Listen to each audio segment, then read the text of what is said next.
I'm not going to be here for forever, but I figure I'd at least check in. So for those of you that haven't gone to today's video, which should have posted at like 6 o'clock today, is the long-awaited for subsoiling video, which has some drone shots in it. And I mean, it didn't have a whole lot of footage for it, but I think we at least achieved the wanted results down there. What's up, Memphis?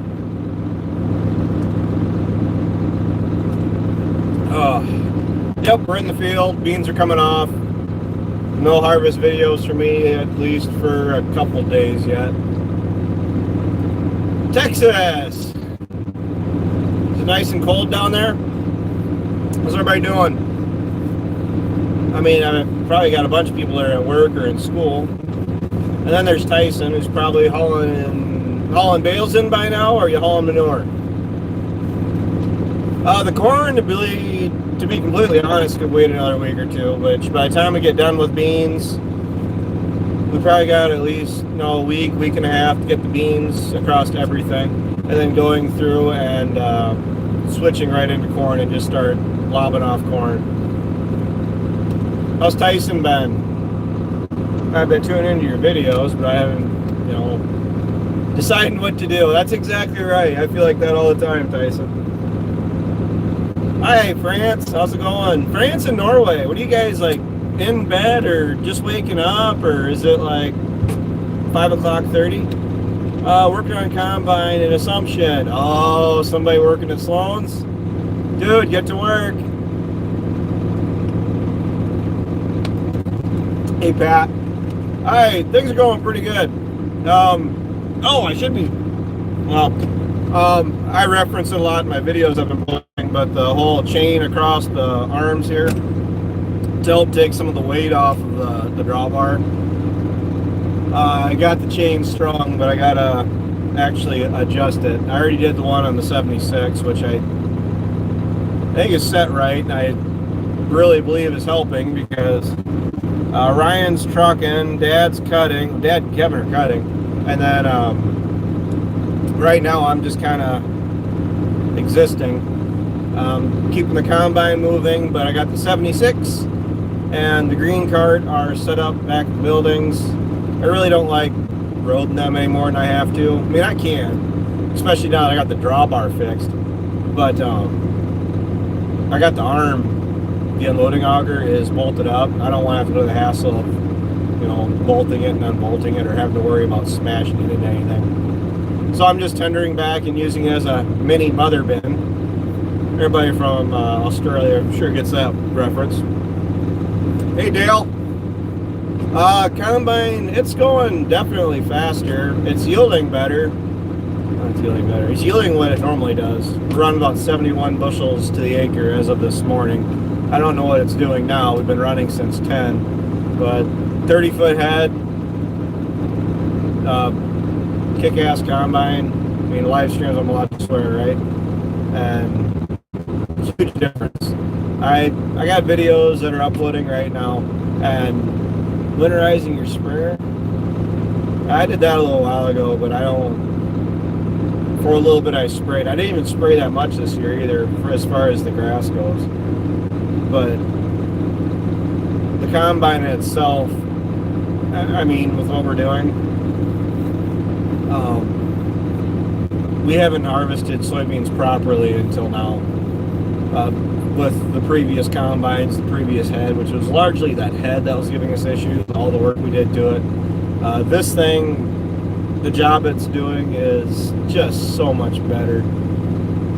So, everybody's having these straight out conversations here, and I don't even know what's going on. You're just kind of zipping by.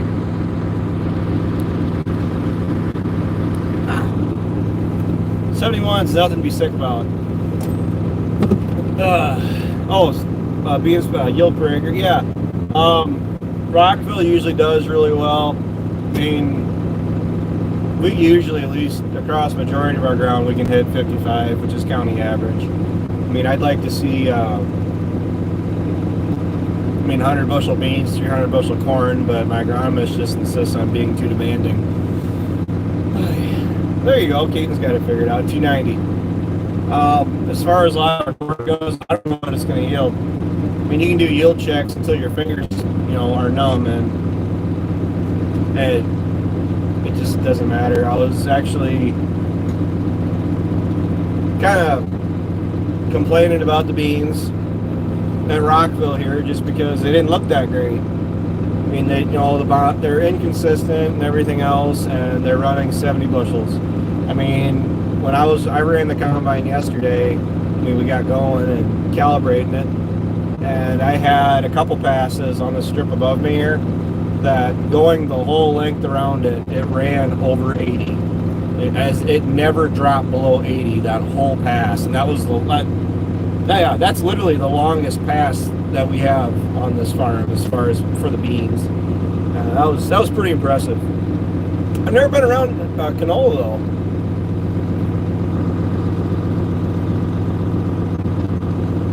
I don't think I want to. I mean, it'd be nice. Here's my thing for us. I mean, corn and beans are our only real good cash crops when it comes to crops for this area. Everybody says we should do wheat, potatoes, peanuts, cotton. I mean, depending on where you are in the world, I understand why you don't understand how it's not very viable and conditions. And we could raise potatoes and sugar beets here, but the other thing that you got to factor into it too, outside of your soil types or the climate, it's infrastructure and having a place to go with it. I mean, yeah, we can raise sugar beets or potatoes down here. I'm sure we could try. I don't know how they would perform. We've never done it. But then your trucking would eat up any and all of your profit. I mean, point in case, talking to Wes here, when Wes, one lonely farmer, when he was here a few years back, when the mulch business was doing, I guess, considerably better for him at that point in time, he was talking to us about, what corn and beans weren't really, the prices were there, but they weren't outstanding. And on the similar topic of, is there any other crops you can raise? And Wes is like, what about raising mulch? The problem is I don't even know where our closest barn is, like where we could even deliver it to. And I think Dad looked, you're talking like hours, several hours away. And to pull in the amount of dollar signs per acre that we would need to be able to cash flow that, I don't think we can do it. Wisconsin Rapids. Yeah, see, northern Wisconsin, I do know that's where a lot of potatoes are growing. My agronomist, he did not grow up there. He lived up northern Wisconsin, and he said he lived next to a farmer who was raising McDonald's potatoes for McDonald's fries, their French fries. And he said they went and dug some up after they harvested it. And he said they made them, and he says, I kid you not, he says, eating those, it tasted like eating McDonald's fries. So he said the flavor is part of whatever hybrids and genetics they're planting also. How is Ohio doing as far as moisture? Because I heard that Ohio is really wet this spring. Like, stupid wet. But as far as for us, I mean, it's October. I'd like to get going harvesting. That's what Ryan and I were talking yesterday about, September, October. Guys are running in September, and for the last couple of years, we could have been cutting beans in September, but we spent a week making fence. You guys saw some of that down at my place. I'm going to have to do an update, catch-up video down there. That is sitting pretty good. It's not 100% yet, but where I'd like to be down there is the way the lot is set up down at my place right now around the barn is I could go ahead and move a bunch of my cows that are up here down there and, have two separate cattle lots. So I can just taking some of the pressure off of this one,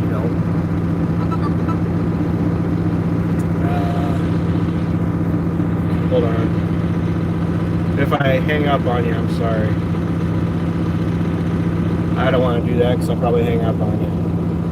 I mean, I don't know how far west the drought, but for us, we are more, I don't want to say we're in a drought. We're dry. But the problem is, if you talk to the guys, Dale, Carl, my dad,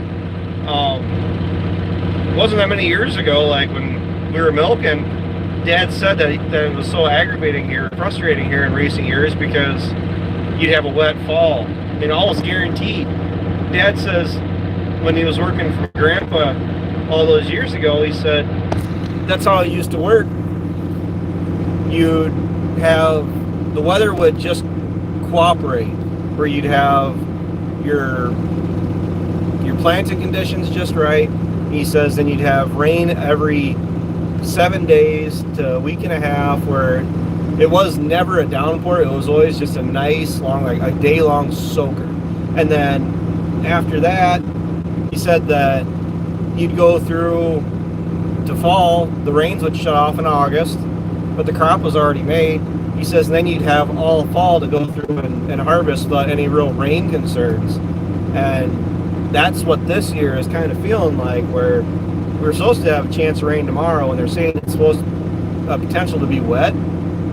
But what we're looking at right now is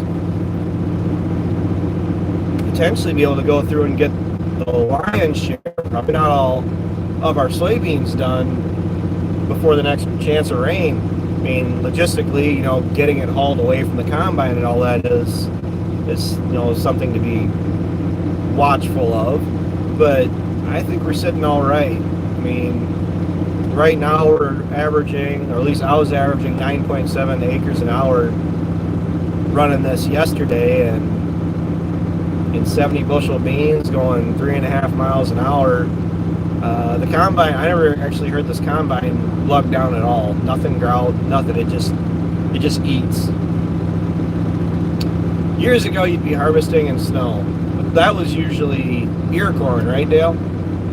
I understand how that was pretty common. But Dad always said that when he was helping Grandpa, because all the cows we had around and we needed every little bit of feed we could get, Dad said that they'd go through, they'd make hay all the way up till corn harvest, then go through, harvest corn, then actually spin back around and take another cutting, because by then the hay had frozen off. He says then they would go through and take whatever was there yet, just because they needed the feed. So that was before my time. That was right about probably a few years after I was born.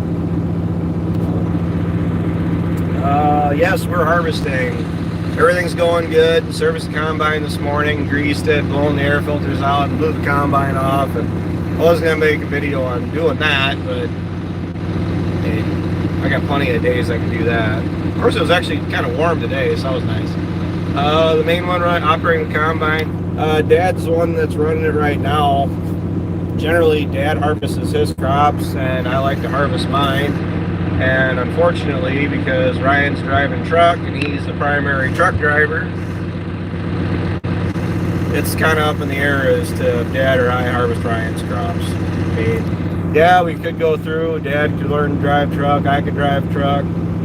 Problem is, Red is a different kind of beast, and I haven't taken much interest in really wanting to drive truck. Am I going to someday? Am I going to almost inevitably have to? Probably. But as of right now, I have enough stuff keeping me busy that Ryan doesn't do so much, as far as like getting the combine ready, greasing it, getting everything gone over for it, that Ryan doesn't do. So if Ryan's hauling a load of grain in the morning like he did today, I was getting the combine ready. And you delegate some of those jobs to certain people. So it's not like Ryan works off the farm. I don't work off the farm. I'm here full time. He's here full time. Dad's here part time most of the time. He does still work off the farm. But Mom and Dad's herd is growing. Cow herd is growing. Ryan's herd is growing. My cow herd is growing. Acres are growing. Ideally, I don't want to grow even like in crop acres. I don't want to get 300 or 400 acres in any one year, but gradually 50, 100, 150 acres a year, at least gradually growing our land base. That's a lot easier to kind of absorb.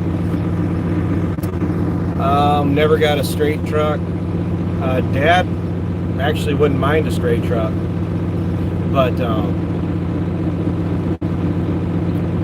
we were always told that we can haul more with a semi. I don't know, to be honest with you.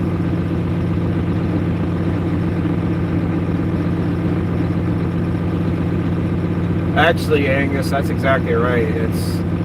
It's watching out for. Even Ryan says that himself when it comes to driving the truck, going to Dubuque. He says it's not so much actual like driving the truck itself. He says it's the other drivers. He says he's had so many close calls, and it's not anything that he can really do or prevent. He says it's other drivers that either cut him off or they get. He said the intersections down in Dubuque are actually the issue, and he said he's had quite a few close calls that. I try not to talk about the solar POS, but really quick.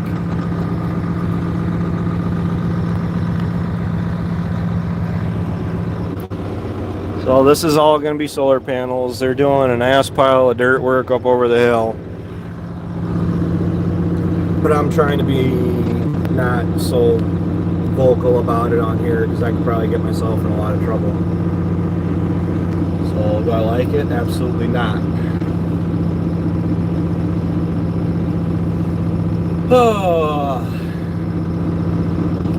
So no.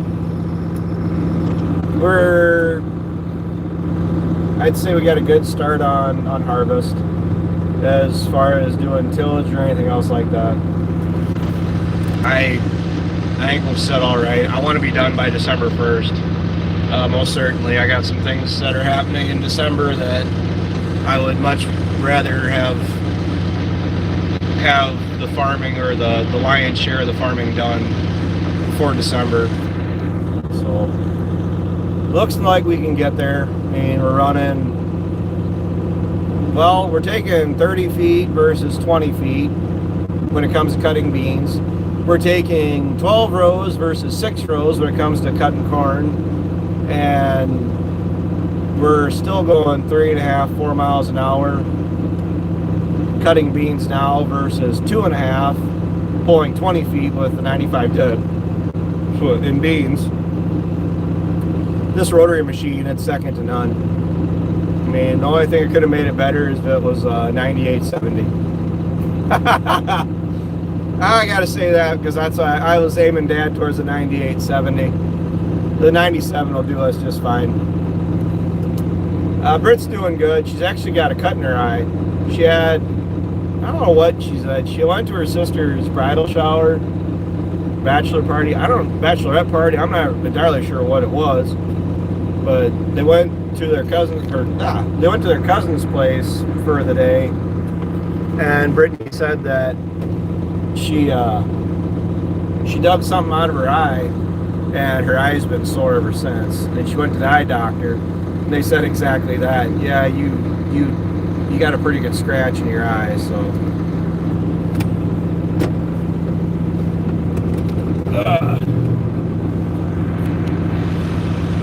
That fancy chopper Ryan got. Yeah, I don't think it would. I don't know. I haven't ran either of those tools, that brush mower for the skid steer or the mulcher. I didn't even really know Ryan was for sure going to go get that mulcher. I mean, my gosh, he's actually had a couple people contact him to go do some custom work with it. So, I mean, that one job was a few $1,000s. Get a couple of those, and it'd take more than a couple of those to pay for that mulcher, but he's got to do a little bit of TLC to it. I think Brittany will be all right. No auto steer in the combine. I don't really know if we'd really get much advantage of it, to be honest, because we do follow the rows in soybeans. We only really have 2 farms, 3 or 4 farms where you could actually get the benefit of auto steer, and we could go ahead and put it in the combine. We got everything we need for it. I don't know if we need to order a kit to mount to the steering wheel, but I don't think we need it. If we go through and make all these farms one solid crop, where we're not dealing with contours and multiple crops on any particular farm, like just one farm is corn, one farm is beans, you can start making more of an argument like that. We don't have too many farms that are like that yet. Would you get another large tractor for tillage? Would you put the 8235 on the planter? The way it's looking right now with that corn planter is the 4640 is going to be very well taxed to pull that 12-row planter with all the goodies we're going to be putting on it. Running the planter as it is right now with the finger pickups, I can about 1200, 1500 RPMs, and I'm moving right along about 4.8 miles an hour planting corn or beans. I've been told under no uncertain terms, I don't know until I finally do it myself, but I've been told that I'll be wide open with the 46 going across the field, and I'm probably going to be lugging it in a few spots, just simply because hydraulic power that is required to run that. We already have a PTO pump ordered. It's here, and we're going to be having to run the power takeoff plus the hydraulics to run everything. So hydraulic capacity is going to be a concern. Ideally, the 82 is going to end up as a planter tractor someday. We'll have to get the tires potentially get the tires all narrowed up and everything. But then, yeah, get a bigger tillage machine. Greenwood, Illinois, Washington, France, Norway, Melbourne, Australia. How's it going, dude? Richard. Cutting hay and brushwork are the most satisfying videos. Dude, Kevin, you're kind of weird. I don't mind cutting hay, don't get me wrong, but brush cutting videos? Really? That's a good way to get me to fall asleep. I'm usually the one that's doing it. Going through with the Rhino 4155 though, that makes cutting brush and everything so much nicer. I mean, I sunk the 76 the other night. Don't have any footage of that. I think Ryan does though, or some pictures, so I don't know what he plans on using that for, but yeah, I sunk the 76 the other night down at the valley, cutting up that, I was down there cutting the low-lying areas. It's finally dried out enough I could do it. Well, I went over where the division is between the upper and lower bottom, and that stuff is like Play-Doh.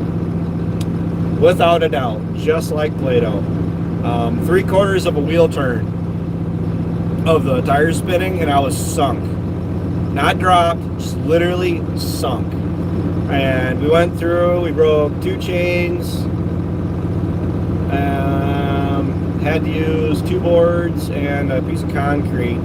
The tires could spin up on something dry to help get it up out of the ruts we were in. But we ended up taking the 8235 down and hooked up to both sides of the axle, as close to the center as I could get. So busting the axles and everything was definitely a concern I had down there. Then 2 chains ran up to the 82, and that's actually what it took to get it out. But it was 3 hours out of my Sunday that I did not want to give up.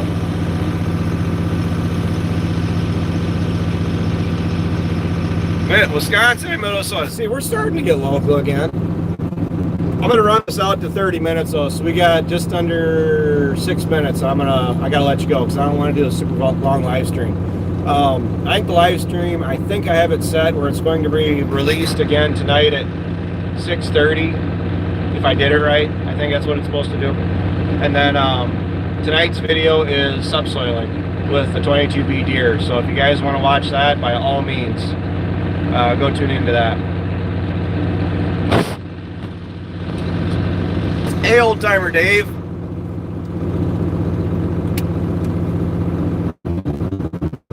Harvest will round out top 3. Cutting hay is alright. I like cutting hay. It's just that the valley is tedious. I mean, because when I think of cutting hay anymore, I think of cutting the valley. We make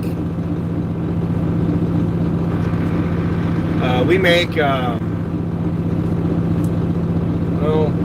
I ended up, overall, I made over 800 ground bales this year. The Valley, I'd say, was actually better than last year to a certain degree.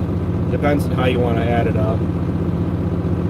But if I could just go down and just cut the bottom ground, like on the level, that'd be fine. But it's when you start doing the hills and the pasture area and all that stuff, like when you get to the areas where you're doing so much tedious turning and picking it up, dropping it down, spin around, and I mean the 7600 is turned up to 140 horse on cutting like up around here, no problem. But you get going in some of that heavier stuff with that 735 deer, and it'll up the 76 down. You're coming. Nice to see the beans come off. Me too. I'm glad to see them off. I mean, it's not that I hate beans, it's just that I really don't like them. I mean, if they're yielding good and the moisture's right, and we can cut them properly now, great. I mean, harvest videos, I should have a harvest video up either Thursday or Saturday. Probably Thursday, I think. But, I say beans are all right, but I'd rather do corn. Corn responds to inputs better. It's more expensive to raise, which is part of the reason why you raise beans, so you're not sinking all that money into corn, you know. And it is nice to have something to rotate out to. But for us, going clear back to the earlier part of the live stream, we really don't have much of any crops other than hay, cattle, corn and beans, maybe some wheat we can raise in this area. So it comes down to how good of a farmer are you. So, I mean, that's that. Well, Ryan's probably back by now that I'm saying that. I wish I had my chain hooked up, but I'll be fine.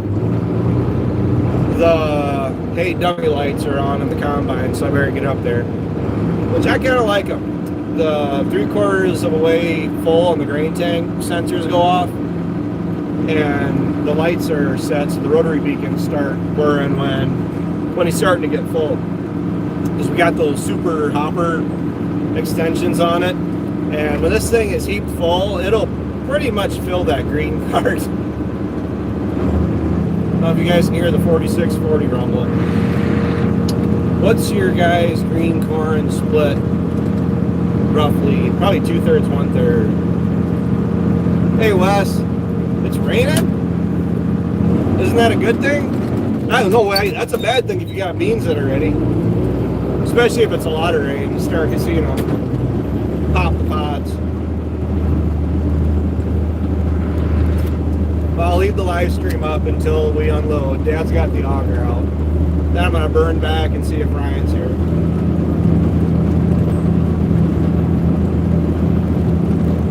Oops, sorry.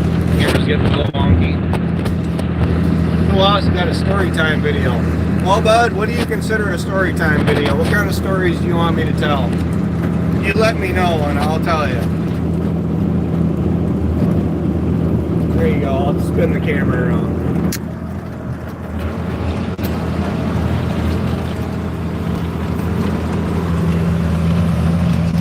We got this strip, then a half acre over by the bins, and then we'll be done here. Then I got some across the road. Then we got to start bouncing around between farms. But this is load 3, semi-load 3 that we're working on, which isn't bad at all. You love the grandpa stories? Ryan and I were just reminiscing about grandma. See, Dad likes to unload on the go. Problem is, he's got a hydrostat and I don't.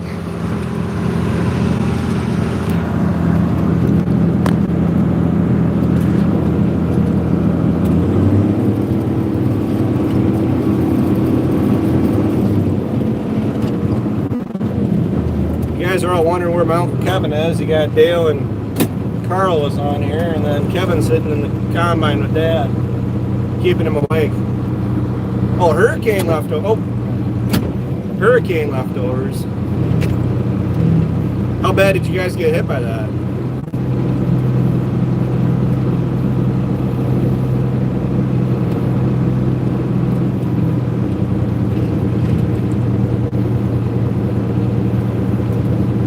And you're as far as west, so your beans ready?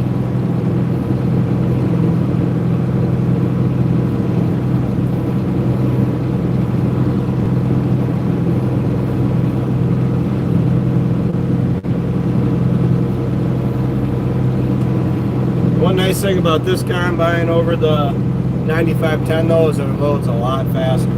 So when you get it out from underneath the loading auger, it just dumps onto the ground that much faster. We've already had frost a couple times already. I don't know if I want to go ahead and say it was a killing frost, but we've been getting down in the 30s.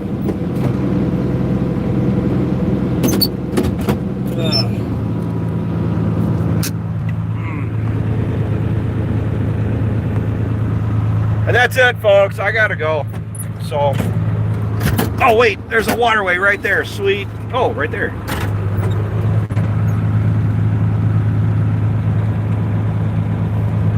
Doesn't she look pretty? That was a much needed upgrade. I'll get some cab running videos and probably some talking while we're harvesting videos. I don't want to get you guys sick of harvest, but it's all I got.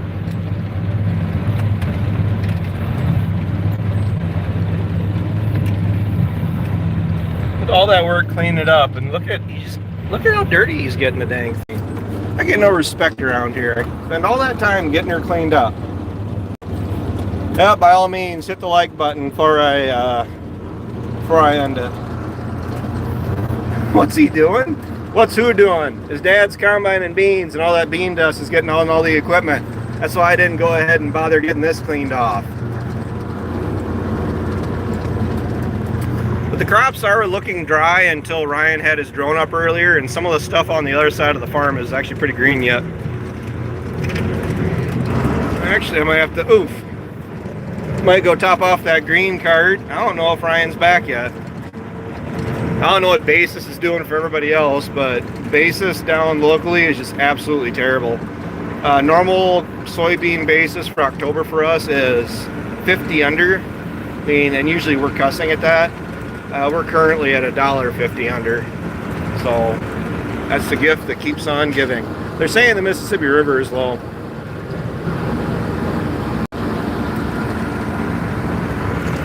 It has been a lot easier to make videos this year. That's for sure.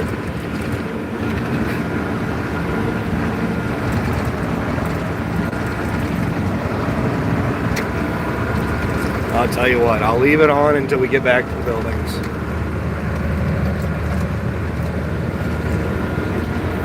But blue sky and sunny, I can definitely farm in those kind of conditions, right?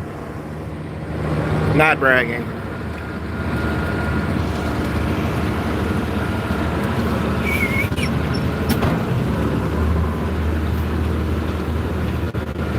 I mean, the tractor actually isn't too bad, but you see all in the dash, that's all soybean dust. I had that all nice and cleaned up and armor-alled.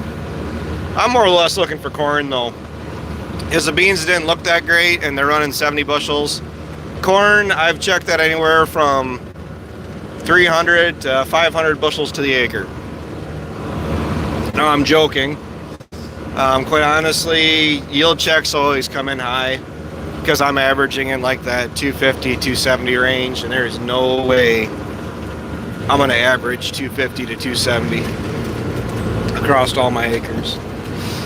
Now, have I seen it on the monitor? Absolutely. I've actually had some really good yields in that 260, 270 range, but you know, you got to manage your expectations too. And what you guys don't really get in on is I go on a four-wheeler ride day and night up the farm.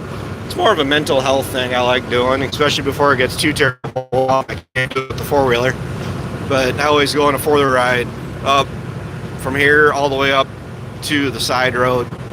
It's about a 1.5 mile drive one way, but I don't know, it's kind of fun to look at the crops, you know, the non-wind damaged crops. Turn everything into hay and get 3,000 bales next year. That sounds absolutely terrible. I'm not entirely sure how much I liked having. Well, we did over 1,000 this year. I mean, I really would like to get a decent wagon. Those JBM wagons that we've seen and I've, you know, gone on and on about would sure be nice, and we'll get there. But I've had a lot of things offline hit me this year in a, I guess I'd say a good way. I don't say hit me in a bad way. But, you know, money's tight. When you're a farmer, money is always tight, right? I'd love to buy some more cows, and I'm honestly kind of equipment out as far as buying any more. I mean, the baler, the bean head, the header cart. Actually, it would really be nice to pay those off this year. We'll have to see how things are, everything pans out. But here's the, got the green cart, the 76. Make sure you have a nice day. Oh, wait, good timing, I guess. Oh, crud, bad timing. I gotta back up.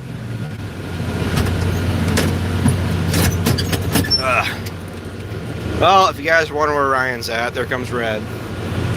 Head back up out of the way. He's gonna whip a donut, and I'll dump this right onto the truck. And that'll be that. So, thanks for watching, guys. Thanks for tuning in. That's 7 minutes longer than I was really intending. An appropriate way to end it, though. So, make sure you like, comment, and subscribe. Make sure you comment what I'm not doing right on the channel as far as what you'd like to see more of. I mean, I'm doing what I can when I can. But until next time, I'll talk to you later.